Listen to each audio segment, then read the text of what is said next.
News update now, the War and Peace Report. I'm Amy Goodman. The U.S. military is preparing contingency plans for possible strikes on Iran that could last for weeks if President Trump authorizes military action.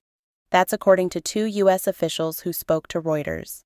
The report follows a CBS News revelation that President Trump told Israeli Prime Minister Benjamin Netanyahu during a December meeting at Mar-a-Lago that the United States would support Israeli strikes on Iran's ballistic missile program if negotiations with Tehran fail. Meanwhile, in an interview with the BBC, Iran's deputy foreign minister, Majid Takhtravanchi, said Iran is willing to make compromises in order to reach a new nuclear agreement with the United States in exchange for sanctions relief. On Saturday, an estimated 250,000 people rallied in Germany during the Munich Security Conference, protesting Iran's government after a call from exiled Crown Prince Reza Pahlavi. At the conference, Republican Senator Lindsey Graham called for regime change in Iran. "If we back out now, it would be the biggest mistake we've made. Worse than the Syrian Red Line, worse than Afghanistan. You can't tell people to keep protesting and promise help is on the way, and then do nothing.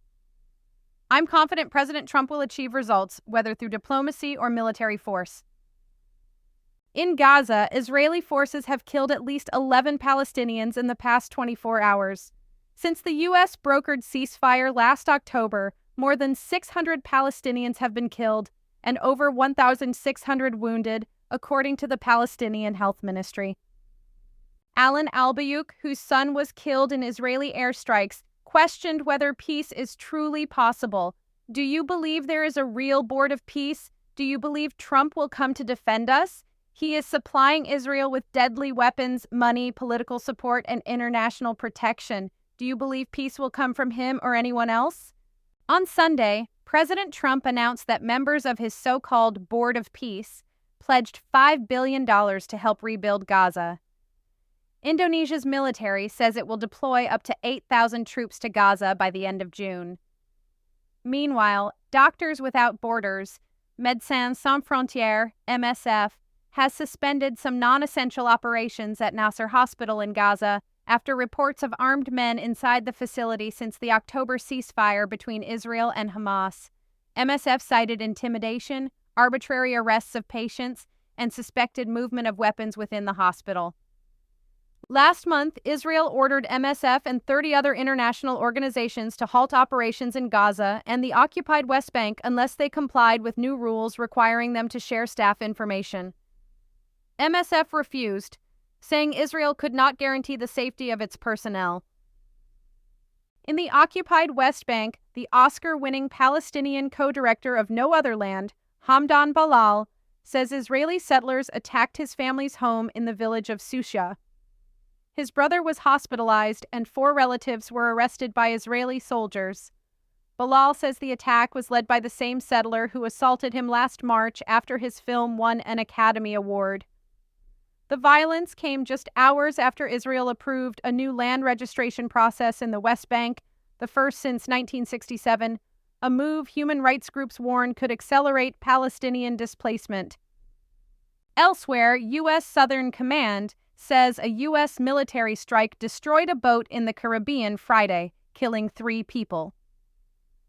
The Pentagon claims the vessel was following drug trafficking routes, but provided no public evidence. Since September, U.S. forces have conducted 39 such strikes in the Caribbean and Eastern Pacific, killing at least 133 people. On Sunday, the Pentagon also announced U.S. forces boarded a sanctioned oil tanker in the Indian Ocean after tracking it from the Caribbean. The operation is part of efforts targeting oil shipments from Venezuela. The Wall Street Journal reports the Pentagon used Anthropic's AI tool, Claude, during an operation aimed at Venezuelan President Nicolas Maduro. In southwestern Russia, Ukrainian drone strikes sparked fires at the Black Sea port of Taman, injuring 2 people and damaging oil infrastructure. In Ukraine's Odessa region, debris from Russian drones disrupted water and electricity supplies.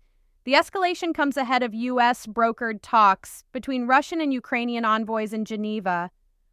A report released by UK and European investigators suggests Russian opposition leader Alexei Navalny's 2024 death in a Siberian penal colony may have involved a toxin linked to Ecuadorian poison dart frogs, reportedly identified in smuggled samples.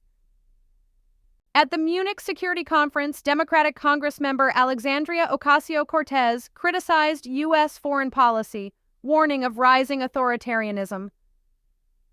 They are looking to withdraw the United States from the world, so it becomes an age of authoritarians, where Donald Trump dominates the Western Hemisphere and Putin threatens Europe. Meanwhile, Secretary of State Marco Rubio described immigration as an existential threat to both Europe and the United States. In pursuit of a world without borders, we opened our doors to unprecedented mass migration that threatens the cohesion of our societies and the continuity of our culture. The Trump administration is planning to spend more than $38 billion converting warehouses into large ICE detention centers capable of holding tens of thousands of immigrants, according to documents obtained by the Washington Post. A Reuters review found judges have ruled more than 4,400 times since October that the administration detained immigrants unlawfully, yet detentions continue. In Minnesota, 2 ICE agents have been suspended and face criminal investigation after allegedly lying to a jury about shooting Venezuelan immigrant Julio Cesar Sosa Celis during a January traffic stop. Video evidence contradicts claims that Sosa Celis attacked officers. Felony assault charges against him and his cousin were dismissed after federal prosecutors acknowledged newly discovered evidence and admitted agents made false statements. The Department of Homeland Security entered a partial shutdown Saturday after Senate Democrats refused to back a funding bill, pressing for stricter oversight of immigration enforcement. Roughly 90% of DHS employees are considered essential and must continue working without guaranteed pay. A federal judge has ordered the Trump administration to return Babson College student Annie Lucia Lopez Bosa to the U.S. after she was mistakenly deported to Honduras despite a court order blocking her removal. The judge has given the administration 2 weeks to facilitate her return. Health advocates are calling on Health and Human Services Secretary Robert F. Kennedy Jr. to resign after he downplayed COVID-19 risks during a podcast interview. Meanwhile, the FDA recently halted review of a Moderna flu vaccine using mRNA technology, reportedly under the direction of a vaccine skeptic appointed by Kennedy.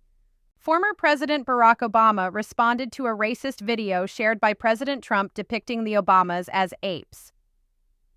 Obama described the broader political climate as a clown show and said many Americans find such behavior deeply disturbing. Although the White House removed the video, Trump did not apologize.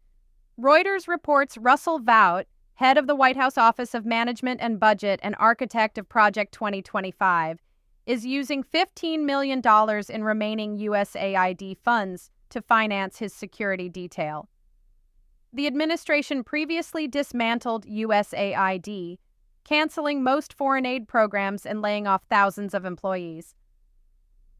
And in California, thousands of San Francisco public school workers ended a 4-day strike after reaching a tentative agreement that includes higher wages and fully funded health care by 2027. The United Educators of San Francisco represent 6,000 school employees in the city's first teacher strike in nearly 50 years. Those are some of the headlines. This is Democracy Now!, democracynow.org, the War and Peace Report. Thanks for watching. Subscribe to our YouTube channel and turn on notifications so you never miss a video. For more audience-supported journalism, visit democracynow.org to download our news app, sign up for our newsletter, or subscribe to our daily podcast.